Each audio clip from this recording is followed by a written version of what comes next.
The Press Box is here to catch you up on the latest media stories. Hosted by Brian Curtis and David Shoemaker, these guys have the insight on the biggest stories you care about. Check out The Press Box on Spotify or wherever you get your podcasts. This episode is brought to you by Anytime Fitness. We may talk a whole lot about sports, but when it comes to keeping fit ourselves, there's definitely room for improvement. I hit this point early July. I was just like, I am not in good enough shape.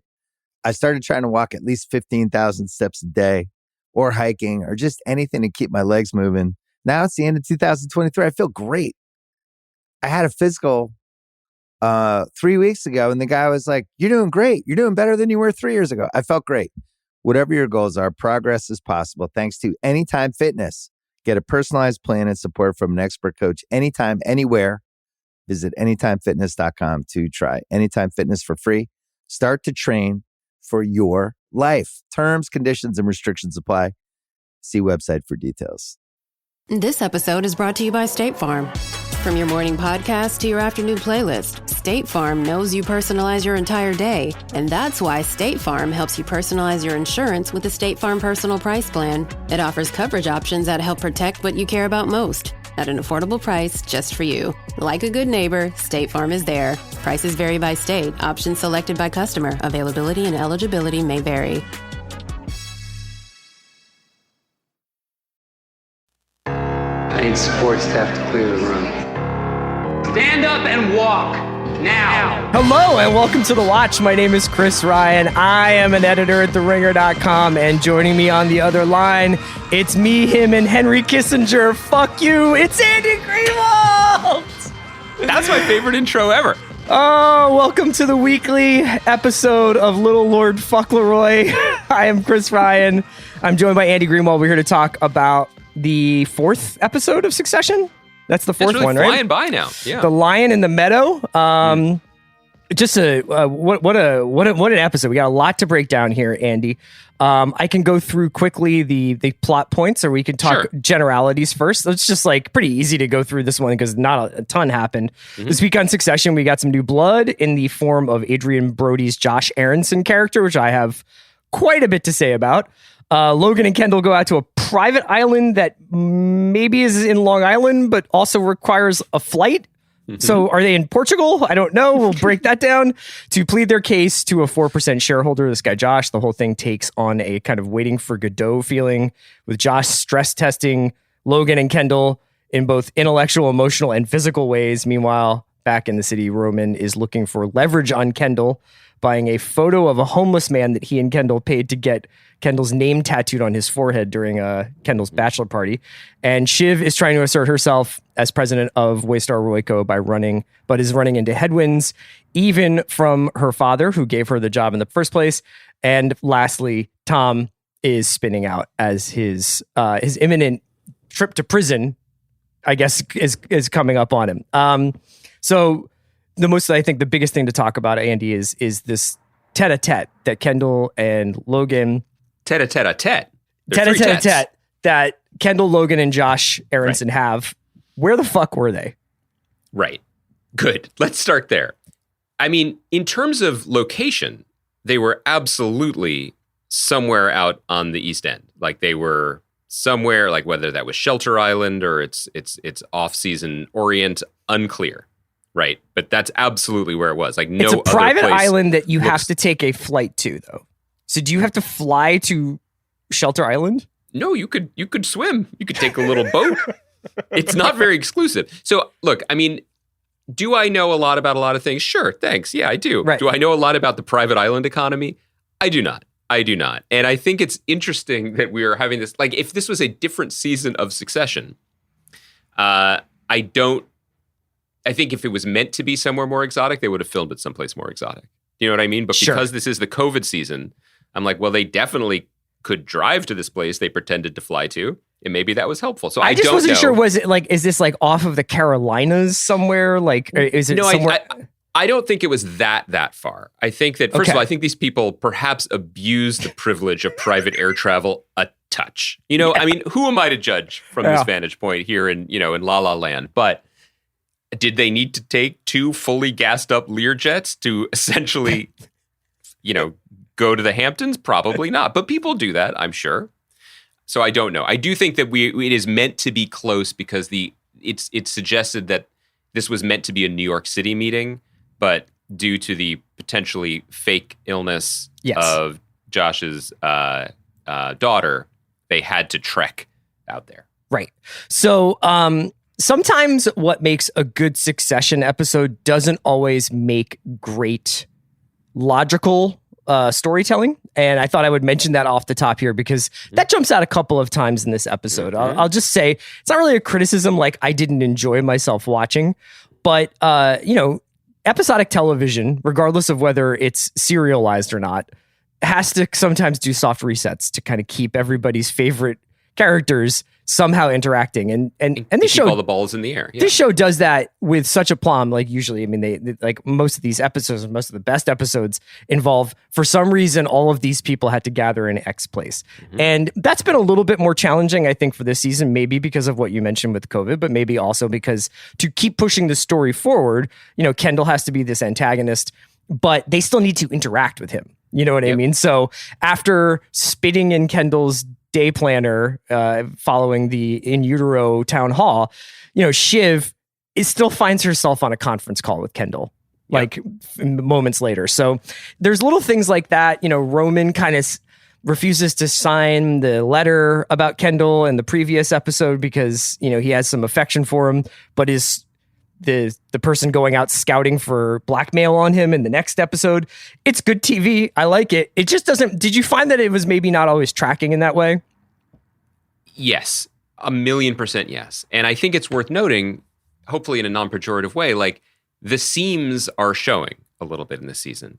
As a fan of both this show and of television storytelling in general, that doesn't bother me in the slightest.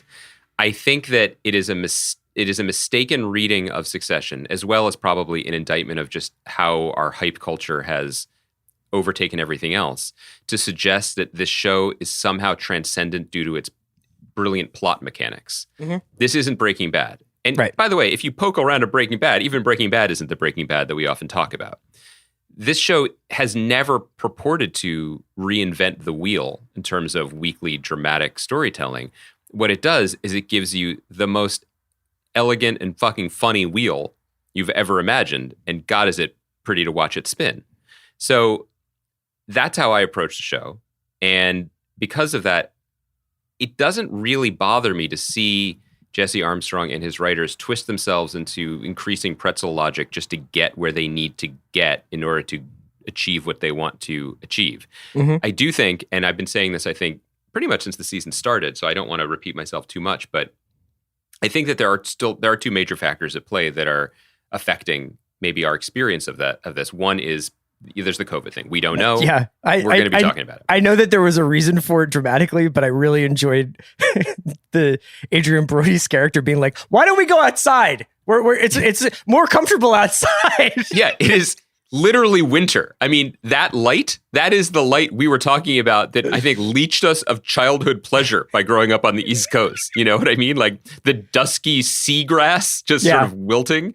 And then they're like, "Oh, the sun was so hot." I'm like, dog, I've been in the sun in February in New York State. Not that hot. Yeah. Not that hot. But he could, I mean, we still don't know. He might be off the coast of Portugal for all we know, That's true. I feel like, or the cliffs of Dover? Like, yeah, I don't know. I'm just saying. I don't know. Kai, does the Portuguese tourism board have a stake in the show, and could we make that happen? So that's part of it. The other part of it is something that I alluded to last week, which is, the cell phone has already ruined visual storytelling and as an excuse to get people together. But now you have a corner that they have intentionally painted themselves into where the characters who ought to be in the same room with each other and maybe are even in the same quarantine bubble can't be in the same room with each other because they are at active war. So that's how we end up with two things that did definitely feel a little wonky. One was, there's a bomb and only you, Murtaugh, and you, Riggs, can defuse it. Right. Like, okay. Is that absolutely the case? Fine. I mean, but so much of TV storytelling is that. And then, I think it leans into it. There's a little bit of like hanging a lantern on it when there's the implication that maybe this was all a setup, that maybe this was intentional. So it's preposterous, but what's the alternative? Brian Cox and Jeremy Strong spend a season never interacting? No, we don't want No, that. We the want real this. So version of Succession is these people never see each other because it's all lawyers. Like their lawyers wouldn't let them speak to one another. Their lawyers wouldn't let them make public statements like this. Their lawyers wouldn't let them get on the phone with one another or play in utero during their town hall appearances. That would not happen. It would just be lawyer, lawyer, lawyer, lawyer, lawyer. But I mean, I love the fact that the show is just like these people are maybe only ever allowed to be with one another because they just can't function in the world without one another. I love the central conceit of the show. Don't get me wrong. I think even like the Adrien Brody character himself was kind of like, that's a very TV thing where it's like this guy that we have never heard of before is now very important. Yeah. And that's totally fine. Like I was like so thrilled to see Adrien Brody. I was so thrilled with this character. I want to talk a lot about how many layers he was wearing because I charted that. I'm coming back to that. We are circling back to that when we do a deeper Josh dive. But it was like definitely like the episode starts and they're like, we have to go see Josh Aronson. And if you're like a serious TV watcher, you're just like, should I know who this is? Was this guy mentioned before? And he was not. Yes, and I think that there's also that speaks to the other kind of slightly wonky thing, which is the nature of the shareholder revolt, aka the single existential defining threat of season 2, is utterly opaque at this point and almost ludicrous. It is absolutely it's like a dimmer switch, in Shiv's fancy apartment where it's just like, well, now it's important, but now it's not. I mean, I know as much about the inner workings of publicly traded companies as I do about private islands, which is to say nothing. I was going to say as much as you know about Portuguese beach destinations, but you keep talking about it. So I feel like there's something you want to get into. So all that being said, I could be wrong.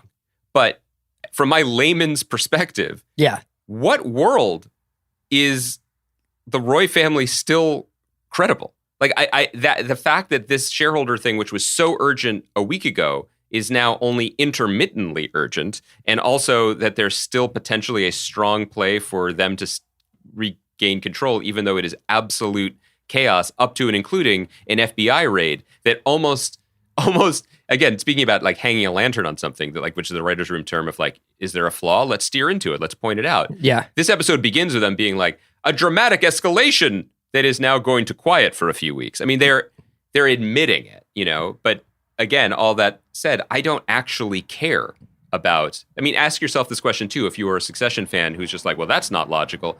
Do you care? Do you want to get into it with Stewie and Sandy and figure out like what what percentage of the board believes in it, or do you want Adrien Brody to emerge, like fucking like like he's in the Burlington Coat Factory outlet sale and dominate the episode? Like I would rather have him dropped out of nowhere and give us what we got. I am less worried about how we got there. So I thought that the way that the Josh meeting played out was so wonderful because they so leaned into the awkwardness of the moment. That they have these extended, almost excruciating long silences when Josh ever leaves Logan and Kendall together. You have all this performance going on. We talk about unreliable narrators in fiction. I think we were seeing a lot of unreliable action on the screen. You don't really know why Josh has summoned them. Is he doing it purely in an effort to unnerve them for the purposes of Sandy and Stewie? Is he doing it because he legitimately wanted to see whether or not they could smooth over their obvious differences with one another? Did he actually want to see if Logan was physically up to doing this job still? And he was like, I'm going to make this guy walk for 2 hours in the sun and see what happens, And I really liked that aspect of the episode. It's not, for all of the wonderful things that Succession does so well on TV, it rarely gets into that kind of nebulous, artistic, cinematic, not magical realism, but it doesn't really get weird. They say weird things, but it doesn't get weird. And I think that kind of dream logic that was always pulsing through The Sopranos is what elevated the show, and even though some of the dream episodes were a drag, like the show operated on multiple planes of perception and existence, or was interested in that, and that kind of kept it going. And Succession has never gone in that direction. I'm not suggesting there should be a David Lynch season of Succession, but walking through the maze on this island that we don't know, could be Portugal, could be. I'm not sure. I didn't notice any, fried fish balls. I don't know where those cliffs would be in Long Island. But true. But there was that, it did elevate the scene because we didn't know and they didn't know. And it was low-key unsettling in a way that I appreciated. I don't think the show plays that note very often, and I was excited to see that it was interested in doing so. Who do you think Josh is? So, I mean, basically, he mentions briefly in a kind of, when he's going at Logan a little bit, it was like, you think I'm some dipshit who had a good night at a casino, which makes me think he's like maybe like a Haralabob Vulgaris type, like online poker champion or something. Well, like, he's very rich, though. Like, he's like, I think Bob's pretty rich, too. I mean, I don't know him at all, but I'm saying like $350 million stake is part of his holdings. And apparently he owns an island that straddles the continental divide between Massachusetts and Portugal. And he's got just fuck you money to spend on vests and scarves and cardigans and shirts that he's going to wear at once. Well, okay. We're going to have that conversation. Chris, there's only one other person in my experience on planet Earth who is as fond of layering as Josh on Succession. Yeah. And I'm talking to him right now. That's right. Chris Ryan is the layer god. I know that you have a fan base of heads and people are like very invested in your sartorial decisions, generally post-coital, whatever. Like there's a lot of information about you is out there and people love it and they celebrate it. What I think is not talked about enough or celebrated enough is that, look, you have mixed feelings about Los Angeles. That's not a secret. But in some ways, Chris, it is something you were born. You know what the thing is that, you know how some people are like, I go day to night? Yeah. I go mountain to desert.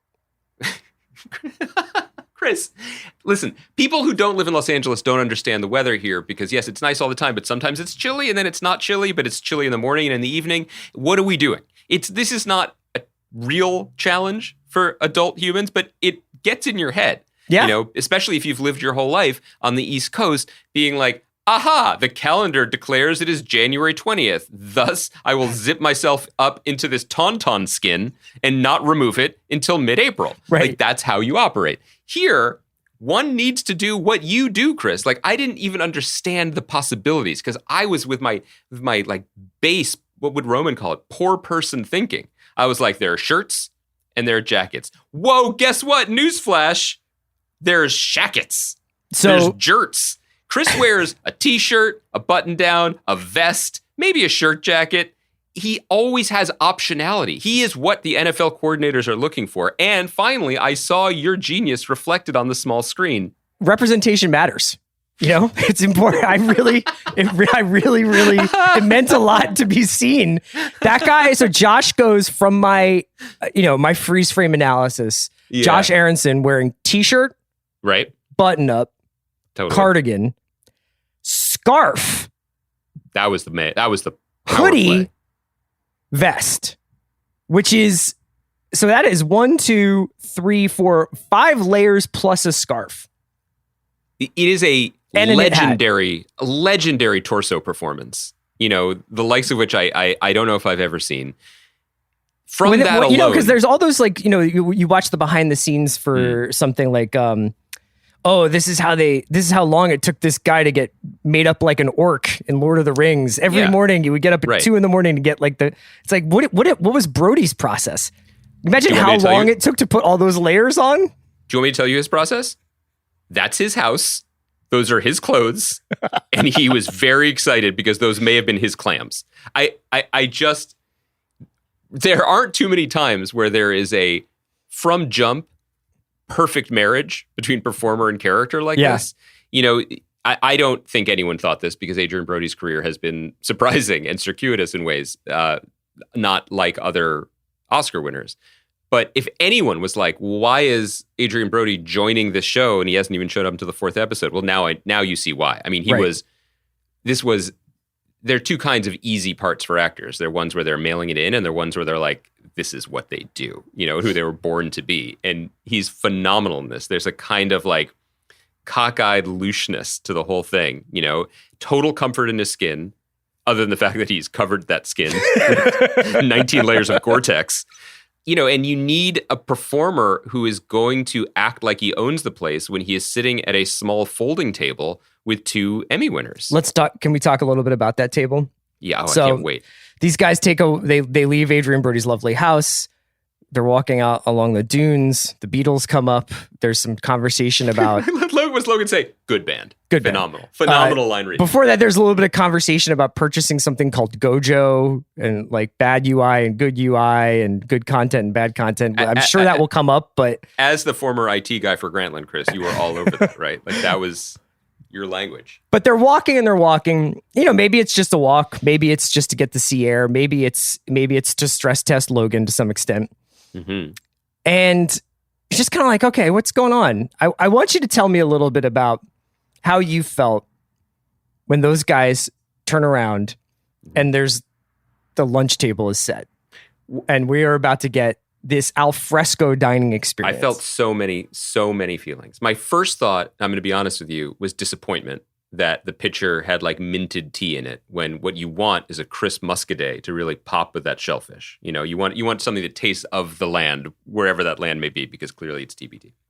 My second thought was, this is such a glorious representation of true wealth. It's not the glass box house that costs millions of dollars or the no doubt obscenely heated pool that the formerly feverish daughter is now happily hopping into, even though the temperature is hovering in the 40s outside. It's you walk to a place that doesn't seem particularly convenient, mm-hmm. and there's a platter of clams waiting for you. It's that other people's discomfort is so outside of your purview that they are just standing at the ready with things like this in a place that it doesn't make sense to have them. I loved that. I also want to eat that food because it looks amazing. I too would like to go for a thoughtful, solitary Andrew Wyeth-like hike through the eastern seaboard, but then get a lobster. Yeah. Just have it there for me at the end of my journey. Also, this might go less commented on. I did notice, and no surprises why, this was I think the first that I remember episode of Succession where the Roys, like, just, it's not even soft anti-Semitism, but just like baked in is mentioned. It's mentioned in terms of who's on what floor of the building, but then Logan is just like to Josh, like, you're a city boy, like, need your bagels. Yeah, right. Which I thought was a fascinating dig and revealing of so much about the character. But also, Logan, you've been at a Dundee for a bunch of years. Josh laid out a plate of trafe. Do you understand that, like, if he cares that much about bagels as you think he does, he is not serving you shellfish. That's not on. Right. That's not on.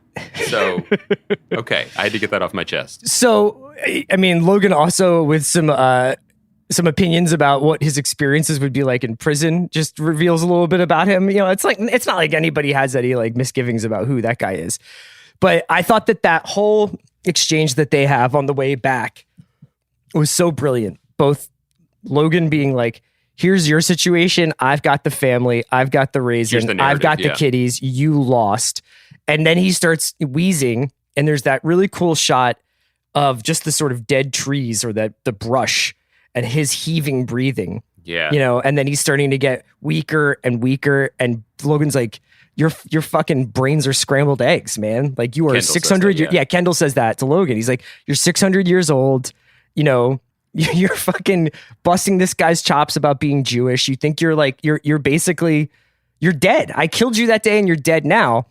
And you can see basically that they unwittingly walk into whatever Josh's trap was, because he's clearly going to meet Stewie. That's the person that he's like, I have guests coming. And so he always knew Stewie was coming. It was either going to be a car wash to see who he was going to choose, or he's just decided, like, look at this old man and his crazy son. I'm out of here. They can take a golf cart. I'm waiting for Stewie. Yeah, I mean, they shit the bed. They did what clearly Josh thought they might. Maybe not in an even worse degree. He set them up for that, and they delivered. Shout out to Adrien Brody, who plays Stewie, a Hall of Fame guest starring flex by just being seen through a porthole window at the very end of the episode and still getting full credit. Loafers, no socks in like 40 degrees. That. Yeah, I do want to talk about, the show continues to find new ways to reveal things that aren't surprising, but are still fascinating to observe in the wild when they happen.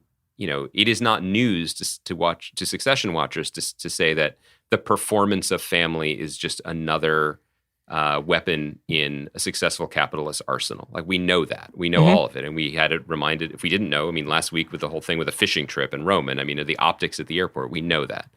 But the facility to which Logan could say things that he would never say to his son, to Josh, in order to assure him that he's going to maintain control of the company, it's still breathtaking. And it opens up opportunity.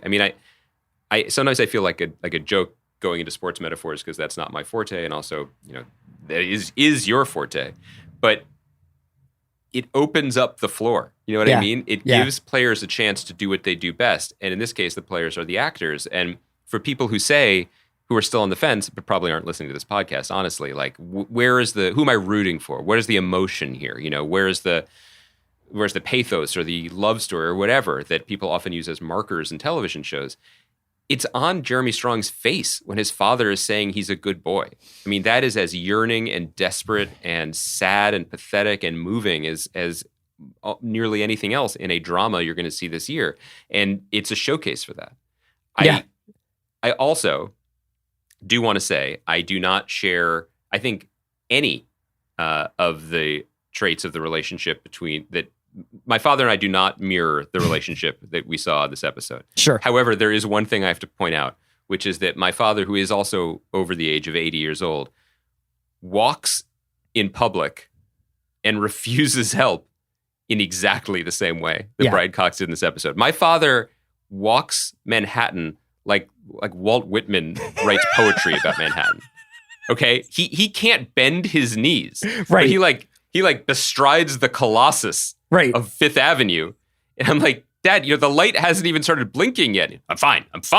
It invigorates him. And I think it is clearly some sort of like performance alpha play. And I would say to Kendall, not even the Evian would have helped. Has your dad been to Manhattan since like the bike lanes really popped off? Oh my God. See, I don't even want to know that. Yes, they were there last week to see the stirring revival of Caroline or Change. They stay seeing important Broadway shows. And I stay not asking them how they drove there or drove back because I don't want to hear about it. Right. Okay, so anything else you want to say about the Kendall, Josh, Logan meeting? The only thing that's remaining, I thought it was beautifully shot. I thought it's worth noting, and I don't have their names in front of me, the directors of the episode, the married couple that directed American Splendor. You remember the Paul Giamatti movie? Yeah, that was Sherry Springer and Robert Pulcini. Yeah, married couple, great directors, indie directors. Happy to see them getting some shine. I thought that whole sequence was really well shot and really well done. Very eager to have Brody in the mix, hopefully more this season, because it did address the note that I had last week about let's get these siloed off, at war with each other weirdos into other spaces quickly. Yeah. So that we can see their behavior reflected in other people's eyes. I think it's crucial. Underneath this, this is a podcast, so I can throw out a small concern troll, remains one central thing that I think the show keeps the centrifuge spinning to keep our eyes away from, which is, do we care who wins the shareholder revolt? Well, that kind of gets to a little bit of the overall theme of what we've been talking about this season is, does how we talk about Succession somehow dictate what Succession is? If you talk about a show once a week, if you talk about it on The Ringer, we talk about it 3 times a week. If you write about it a lot, and there are New Yorker profiles and New York Magazine profiles dedicated to Jesse Armstrong's brilliance, and, it's all about how this family is representative of the rotten core of capitalism and the media and everything else, then, there's going to be some scrutiny. If it's like, and we've said this again and again, it's more, sometimes it leans more Veep than it does Sopranos. Then you won't be under, if Veep was never under that level of scrutiny, I don't think. Veep was appreciated as a masterpiece of comedy, but I don't think people were like, did Veep make sense this week? Do we understand what Julia Louis-Dreyfus's character wants? What is Selena Meyer's remaining path to the presidency? Yeah. There is an appetite to watch this show like it's not just that it's Breaking Bad, but like it's the NCAA tournament. You know, I don't think that personally, that's not how I want to watch it. But I also don't think that is ultimately as respectful of the show, because I don't think the show wants to be that. I don't think it has interest in that. Which isn't the same thing as saying that they aren't paying attention to the plot. You know what I mean? True. Like, it's not the same thing. I think that you will probably see, like, Gojo will come up again. Josh Aronson will come up again. Like, the homeless man with the tattoo will probably wind up coming up again. Ravenhead will come up again. Like, all of this stuff in this episode, they don't waste shots. It's just that sometimes when you see a field goal attempt, you're like, that was meaningless. And then it winds up being important 2 episodes later. But do you know what I'm saying by that? Yes, and I also think it's worth noting, just in terms of how you and I like to talk about TV sometimes, that there is, and I think it's going to become more apparent as the season comes on and reveals itself, but television watcher, it's not just us generating content as podcasters who think about this stuff and talk about this stuff. I think the average, maybe not the average audience member, but the engaged, even partially, not necessarily extremely online audience member, is so much savvier now than even 5 or 10 years ago. And I think a question that does begin to itch a little bit in people's minds is, what's the shape of this thing? What's the size of this thing? I think that in interviews recently for his book, Brian Cox has basically been saying, yeah, we'll probably do 2 more seasons. Like, maybe this is a 4 or 5 season thing. That's interesting. And that does affect how I perceive it, which is not fair, but in a good or a bad way. I think it might cause me to sharpen my focus more on some of the machinations, which don't always interest me, because there's the other piece of it, which is, God, the show's fun. God, the show is like Veep. God, the show could go in 100 different directions and run for 100 years.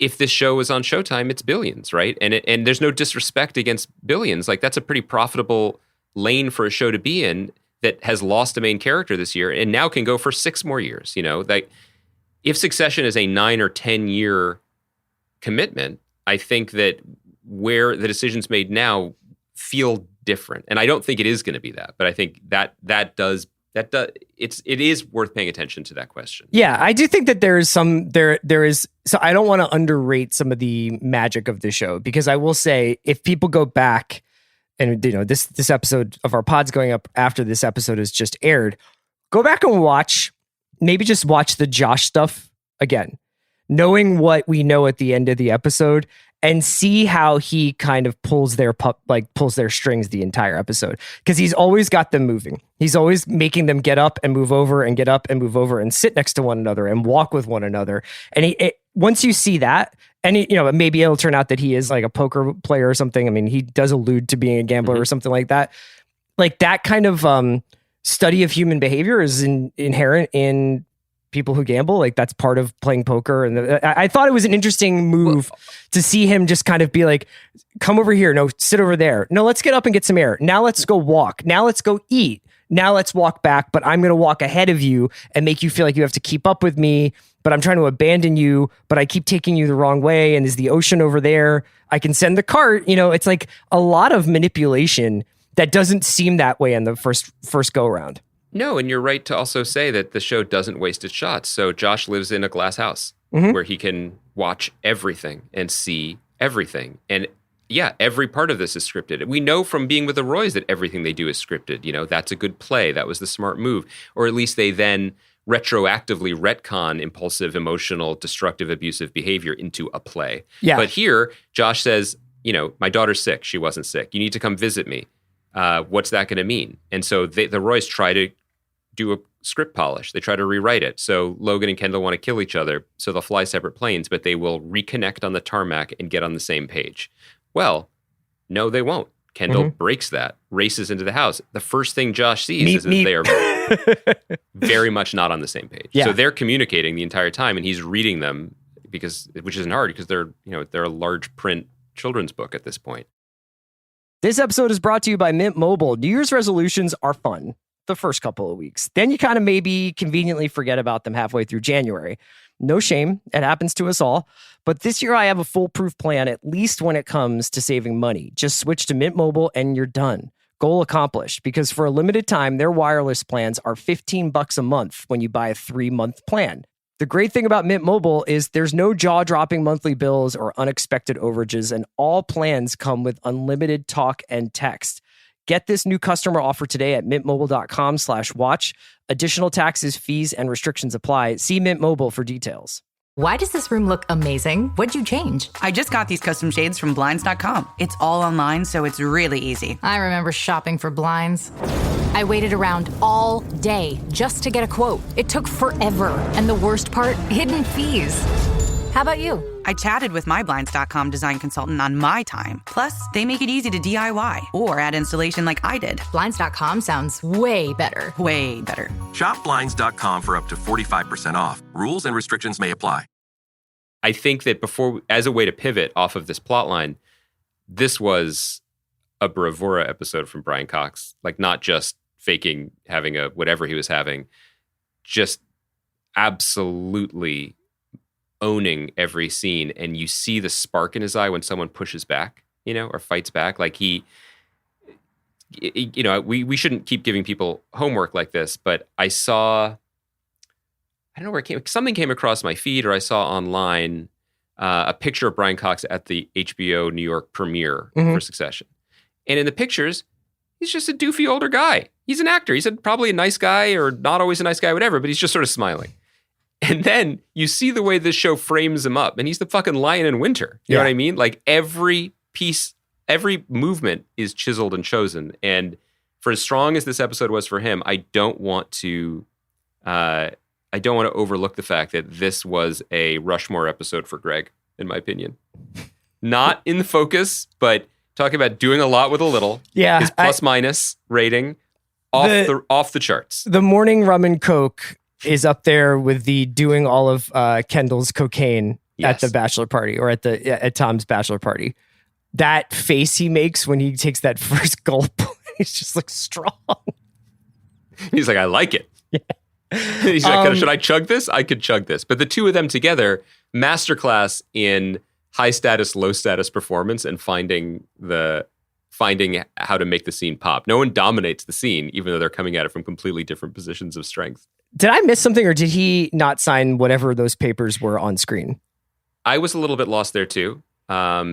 But it seemed to me that there was a lot of like, we need to placate the aforementioned lion in winter. Like I couldn't tell who said that he did first. Did Tom say it? Tom did. Tom's not paying attention. He didn't. Because he goes up and he's like, Greg's going to sign, or Greg signed, but Ravenhead chewed me out. So I did the two things you wanted to Shiv, and Shiv's like, oh, okay. And then she goes and does Ravenhead. It could be, another example of everyone overlooking Greg. I mean, they all think that that's the easiest thing on their plate to manage. Right. Matthew Macfadyen is such a good actor. Dude, he is so good in that Greg scene where he's just like, let's game this out. And he's like, he's melting down. Like, that character is coming apart. Reading the prison blogs, getting ready to go to Otisville. What are you talking about? Kosher snack machines. I have never related to anyone on Succession more than when he talks about how good the first taste of the glass of really cold white wine can be. My wife said the same thing. At the end of a day, I was like, for all these people being like, I don't relate to anyone on the show, I was like, yeah, I've never eaten an ortolan with a napkin over my head, but let me tell you what I have done. I've had a very, very cold alcoholic beverage at 5 p.m., and it never fails to satisfy. But also, seriously. Yeah.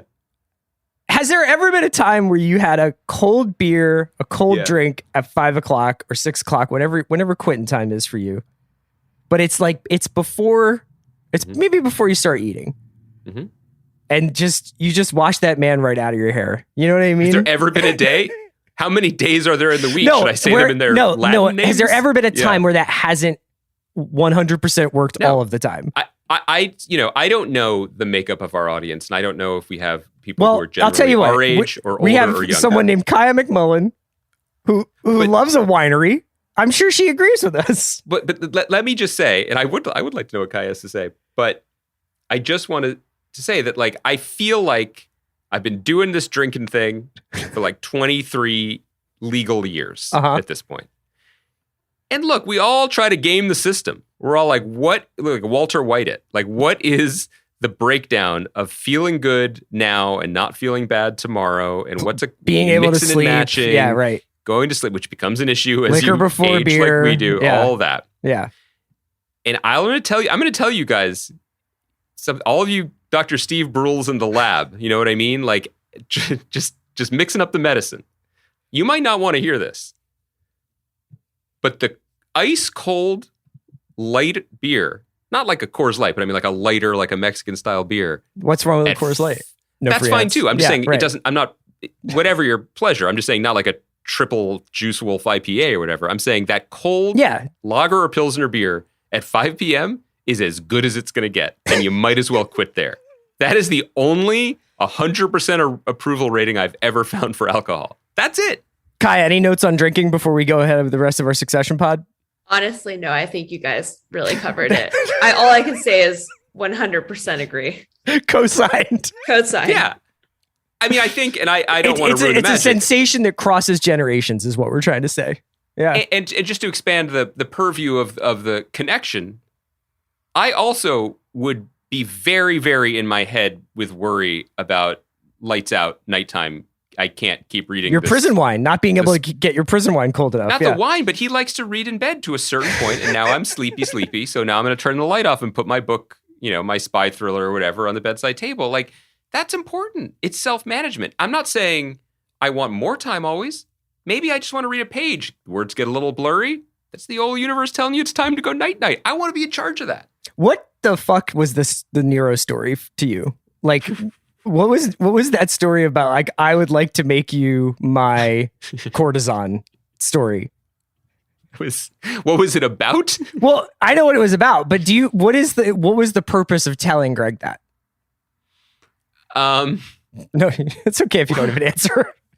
Well, I mean, I think I don't fully have an answer, but as a professional podcaster, I can pivot and bluff. I mean, I think there is a desire, and this has always been written through this relationship, right? Where like it's important to Tom to exert dominance, but the rope that's around his neck, he feels ought to be a life preserver, and it ought to be around as many other people as possible. Like, he doesn't want to go down alone. And also, I think what's written so brilliantly into Macfadyen's performance is the ego. I mean, Tom eats a lot of shit on the show. We see it from that perspective. But I think that for him, the idea of injustice would be him, Tom Wamsgams, who did everything right and married the boss's daughter, taking the fall, when this dummy who barfed in a Mickey Mouse costume wouldn't be getting punished. Well, nobody needs him now, too. Like, the guy that he was making his sort of protege / blood bag is moving on and is sort of gamed out like what his future at the company is going to be when he uses this leverage to become the head of a Buffalo theme park. And Shiv is essentially like still ushering him out the door. And while she's like, I'm really sorry, she's basically like, I don't know what to tell you about your fears about jail. I have like a job to do here. And I also have to go do your job because you weren't able to get this guy Ravenhead to acquiesce to my dad's editorial direction. I think that the Tom Shiv thing, by the way, I was mentioning the Jeremy Strong facial reactions as where the emotion comes from. The Tom Shiv is the other reliable well of that, even though it's just sort of agonizing pathos because it's just so sad, as Tom has said before. Do you feel like watching Shiv screw up or not be good enough or take the ire of her father in a way that she hasn't before, as Kendall said the other week, like, you're the new me, basically, like, you're taking it now and I'm sorry. He doesn't say sorry. No, but fair point. Yeah. Do you wish that there was more attention paid to the fact that 2 show seasons ago, she was breathlessly volunteering for Bernie Sanders and now is, telling Sean Hannity to go a little rougher on a Republican president so her father doesn't get arrested? Or is this the right amount because it's written into the performance and the context that she is as transactional as everyone else? I think it's important. I mean, you just have to look for the meaning maybe elsewhere than the literal surface plot points. So I think that other shows would make a bigger gesture about Shiv's, I wouldn't necessarily say fall from grace, but her pivot to the right. Right. I thought it was really interesting that this season has had a couple of really good sort of echoes of either past seasons or things that other characters have said to one another. And that conversation between Shiv and Ravenhead, she essentially does the Kendall Walter thing. She's like, my dad told me to, you know, she's never going to have the credibility to go into that guy's office and say, this is what I want you to do. I'm above you on this org chart. You need to do what I'm telling you. She's saying, yeah, but like, this is what my dad wants. So you're going to do it. It just depends on how many times we say fuck to one another. Like that was such a great line, but it is what happens to these Roy kids as they get closer and closer to the sun. S-U-N, not S-O-N. I think I would be remiss if I didn't say there was another moment when I thought that I was going to have a personal connection to a cast member on Succession or character on Succession. But then the character proves himself to be completely the opposite of me, which is when Connor Roy, who has lived his entire life, just a life of being idly rich and collecting war parts, is just given what to me is the ultimate grandfather offer. It sounds like he's being made EIC of Boat App, right? Like what would like... They're basically like, would you like to run Food Network and do your own wine tasting show? I'm like, I have lived my life up to this point, you know, with relatively ambitious goals that I've shared with some people, but one true beating dream of my heart, which that would be it. That's it. I mean, yeah, I'd like a jacuzzi too, but otherwise those things are all I need. And he turns his nose up at them? Yeah. Shocking. It's that amazing. Doesn't bode well. The one kid we haven't talked about really is Roman, who spends most of this episode trying to dig up blackmail on his brother. That scene with that homeless man, or the formerly homeless man, is quite amazing just because he's like, yeah, totally. But like $1 million, I'm just going to say $1 million. Like, and Fisher Stevens, who doesn't really have a ton to do in that scene. Yeah. Just standing there like, what the fuck is happening? Well, like it's just great shit. Sometimes you just got to get out of the way and let Succession be Succession. And when you have Kieran Culkin playing with Fisher Stevens and J. Smith Cameron, like it's just going to be enjoyable and good. One of the things about the episode overall, and I wonder if other people shared this, was, look, we're in the mid-season now. Like there was a slight change of pace in this episode where it quieted in some ways. Not just the FBI stuff quieted down, but it focused mostly on this trip to wherever it was. And I don't mind that. You know, I kind of appreciate over the course of a season the acknowledgement that it can't always be at a boil. Sometimes you got to drop down to a simmer, or else you're never gonna make it. You know, and so the Roman Jerry stuff didn't break any new ground. You know, it didn't feel particularly fresh, but it was really nice to have it. I was glad the show could downshift a little bit to give us some of that. Yeah, obviously, there is going to be more, and it could go in any number of directions. It also still finds time to do stuff like the bunny cam, which I don't want to ignore. I mean, because that ridiculous apartment I also that they moved into. We should probably at least once a week mention the fact that Kendall has a child named Iverson. Yeah, someone said this. Someone on socials pointed this out, and I agree. And I think honestly, I haven't spoken to you about this, Chris. I feel like we haven't been doing that because some things in this world are too beautiful. And too fragile. They feel like they're too close to you. Yeah. I mean, if anyone, you know, I'll just turn it right back around on myself. Like everyone listening to this knows that I was not in on Succession for the first episode. Second episode, it wasn't until like the fifth that I suddenly came around. Looking back now, all I needed to know was that Kendall's son was named Iverson. The brain that thought of that, it is one of humanity's few perfect decisions on every level, not just because Allen Iverson is our favorite basketball player, but everything we need to know about the Roy family, about Kendall Roy in particular, and about the person writing the show is captured and held within that idea that he named his son Iverson. It's a masterpiece. Bravo. He deserves a Peabody just for that decision. And then in this nightmare white negative space penthouse, the fact that the camera notices a giant fucking rabbit cage before they talk about it, like not too much before it. It's really brilliantly directed and edited there because it's letting us know. Well, he tells her he sends Jess over to start iPad FaceTime. But right before. Yeah. Right before, if you rewatch the episode, I don't think I'm wrong about this. Like, he's on the phone and he walks past it, and you're like, wait, what is that? And then he's like, Jess, buddy cam. Love it. Like, these are the little things. I know. That a good show does. All that stuff. It's like we talked about this in the beginning of the season. We talked about it with that New Yorker profile where they do in the writers' room of Succession. They do the "What did you do last night?" around the room. All the writers talk about that and all the details that come out of their regular everyday lives that find themselves in the show. And Tom talking about the wine on an empty stomach. Roman taking his shoe off and scratching his foot in front of Jerry as this like disarming and inappropriate and forward way of kind of being in the CEO's office. And yeah, the bunny cam is just like absolutely perfect shit. I bought my kid this giant rabbit and now he's trying to find the biggest carrot in the world. And I'm never going to see my kid because he's not on the show, but I've done this instead to keep him alive. We talked about that in week 1. Like, there were 3 paths. He may not be on the show, but if they want to do young Iverson, like young Sheldon, come on. You and me are the guys for the job. We are tech avail to show run that shit. But just to reiterate, like, there were 3 options. You put the kids on the show and nobody wants that. It's a cell phone. It's an unforced error. Choice number 2, pretend they never happened. Okay, we are in. We would have respected that and accepted it. But the better version is, if you use this 3 times, I don't know why, but hang a lantern on it.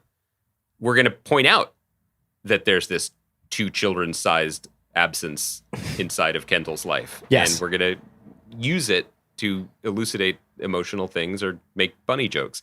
Last thing, I feel like we're wrapping up, but Kieran Culkin is hosting SNL this week. You and I are not, I don't think at this point, big SNL watchers. This pod will have been up by the time it already happened, yeah. Oh, that's right. Good point. So we're recording this on Friday.